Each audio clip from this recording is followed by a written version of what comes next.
कांचन मिस्त्री कणकवलीवरून आले. उद्योगिनी clinic product हे माझ्या कंपनीचं नाव. त्या कंपनीच्या माध्यमातून सिंधुदुर्ग, गोवा आणि रत्नागिरी या जिल्ह्यात मी माझं प्रोडक्ट विक्री करते. प्रमुख कस्टमर सिंधुदुर्गाचे म्हटले तर नीलमपेंटी साईड असेल किंवा मालवणमधली बरीच मोठी किल्ला रिसॉर्ट असेल किंवा शिरगावकर म्हणून एक रेस्टॉरंट आहे. अशा प्रकारची बरीच म्हणजे मालवण आमचा बाले किल्ला आहे आणि दर शुक्रवारी आम्ही मालवणमध्ये जातो. म्हणजे मालवणमध्ये तुम्ही सगळ्या बऱ्याचशा जरी मालवणच्या म्हणून मी मालवणची ओळख सांगितली की मी तुमच्यासारखीच आहे, काय फार मोठी कुणी नाही. 20-22 वर्ष ट्रेनिंग घेतली आहे. म्हणजे जसं आता सरांनी तुम्हाला ट्रेनिंग दिलं तसंच MCDच्या माध्यमातून सुद्धा मी बरेच वर्ष ट्रेनिंग घेत होते. पण कोरोनामध्ये एक काळ असा आला की ट्रेनिंगवर बंदी आली, म्हणजे जमाव बंदी आली आणि मग प्रश्न पडला की आता काय करायचं. पण महिला कधी थांबत नाही. आता काय या प्रश्नाचं उत्तर ती नक्की शोधते. मी सुद्धा महिलाच आहे, गृहिणीच आहे आणि मी ते प्रश्नाचं उत्तर शोधलं कारण इतकी वर्ष मी प्रशिक्षण दिलेली होती. ते थोडं ज्ञान माझ्याकडे होतं आणि म्हणूनच मग मी कोरोनाचा आधार घेत उद्योगिनी क्लिनिक प्रोडक्ट याची स्थापना केली. त्यासाठी लागणारं ज्ञान अर्थातच मी आपल्याला ट्रेनिंग नको असतात. जेव्हा आता यांनी खूप छान ट्रेनिंग आपल्यासाठी अरेंज केले, आपल्याला असं वाटतं की काय आमच्या डोक्यावरून जाता. किमान आज GEM हा शब्द तुमच्या कानावर पडलाय. तुमच्या मुलांकडे अगदी माणूस होत आपण जे ऐकतो ना ते कुठेतरी आपण बोलणार आहोत आणि कोणाकडून तरी अजून 4 शब्द आपल्या कानात पडणार आहेत. पण त्याची सुरुवात कुठेतरी व्हायला लागते. आपल्याला उमेदसारखा प्लॅटफॉर्म आहे. मी उमेदचं बरेच वर्ष काम केलेलं आहे. म्हणजे CTC म्हणून ट्रेनिंग त्यांची सुद्धा मी दिलेली आहे. तर सुरुवात ही ट्रेनिंग आपण जर शिकलोच नाही ना, आपण शिकायला जेव्हा आळस करतो ना तेव्हा आपण काहीच आपल्याला कळत नाही. इथे आलो म्हणून हे लोक आपल्याला कळले.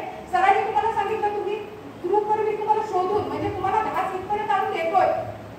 बरेच जणांना प्रश्न पडले की लाखाच्या गोष्टी सांगतात, आम्ही कसं करणार, आमचा उद्योगच सुरुवात होत नाहीये, त्यालाच काय ते सांगा.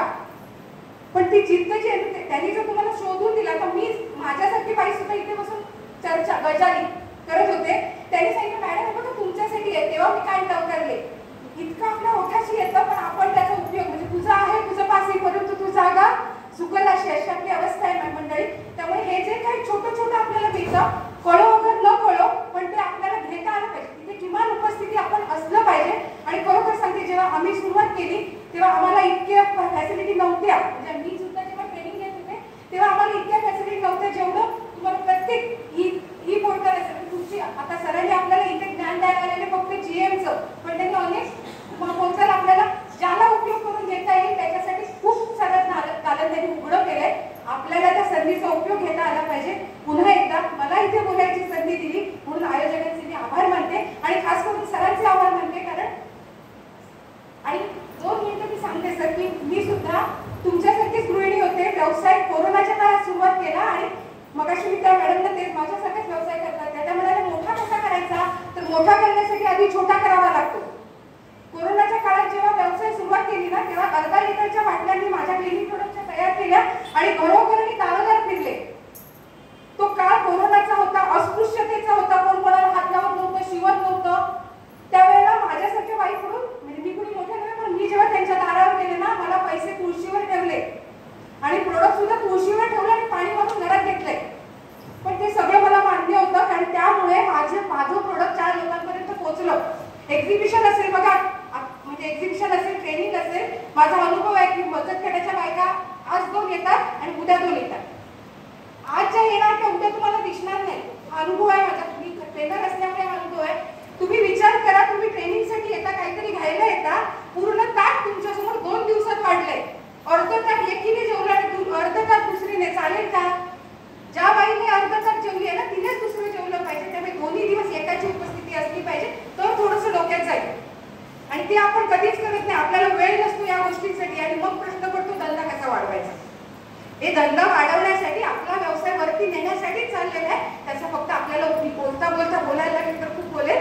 सॉरी मी थांबते. आयोजकांचे आभार आणि सरांचे खास करून आणि सर आपल्यासाठी मुंबईवरून इथे आणि आपल्याकडे वेळेत पोहोचण्यासाठी ते काल रात्री इकडे आले. कणकवलीमध्ये स्टे केला आणि सकाळी मी म्हणजे जबाबदारी आहे की मी इथे काहीतरी देणार आहे लोकांना देण्यासाठी आलो तर मी वेळेत पोहोचलो पाहिजे.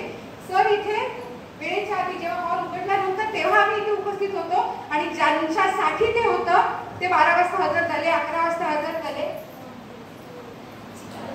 पहावे आपण असे आपण याच्यावर मी काही बोलू नाही